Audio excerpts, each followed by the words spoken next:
রাসূলুল্লাহ সাল্লাল্লাহু আলাইহি ওয়াসাল্লাম বলেছেন, তোমাদের সন্তানের বয়স যখন 7 বছর বয়স হয়ে যায়, মুরু আওলাদাকুম বিসসালাহ, তোমার সন্তানের বয়স যখন 7 বছর বয়স হয় তখন তাকে তুমি নামাজের জন্য আদেশ করো। ওহুম আবনাউ সাব'i সিনিন, 7 বছর বয়স হলেই তুমি তাকে নামাজের জন্য উদ্বুদ্ধ করো। এখন যে পরিবারের পিতামাতা নিজেই নামাজ আদায় করে না, সেই পরিবারের সন্তানেরা নামাজি খুব কমই হবে, কারণ সেই পিতামাতাকে নামাজ পড়তে দেখেনি, নামাজ আদায় করতে দেখে না, যার কারণে সন্তানের জন্য বিষয়টা কঠিন হয়ে যায়। রাসূল সাল্লাল্লাহু আলাইহি ওয়াসাল্লাম এটার জন্য বলেছেন, তোমার সন্তানকে তুমি যদি আদর্শবান সন্তান হিসেবে গড়ে উঠাতে চাও, তাহলে যখন 7 বছর বয়স তোমার সন্তানের হয় তখন তাকে নামাজের জন্য আদেশ করো, নামাজের জন্য তাকে বলো। এরপরে নামাজের জন্য বলতে বলতে 7 বছর থেকে আরো 3-4টা বছর তুমি তাকে নামাজের জন্য বলো।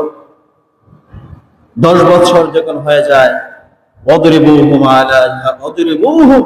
আলাইহা ওয়া হুম আবনাউ 10 সিনিন, ওয়াদরিবুহুম, যখন তোমার সন্তানের বয়স 10 বছর উপনীত হয় তখন তাকে নামাজের জন্য বলো।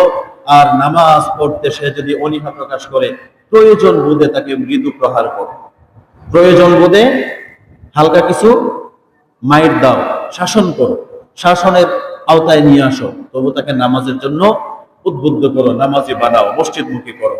ওয়াফাররাকু বাইনাহুম ফিল মাদাজি', এবং তাদের ঘুমের বিছানা আলাদা করে দাও।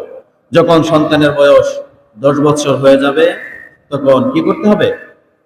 সন্তানের বিছানা আলাদা করে দিতে হবে, পৃথক পৃথক করে দিতে হবে।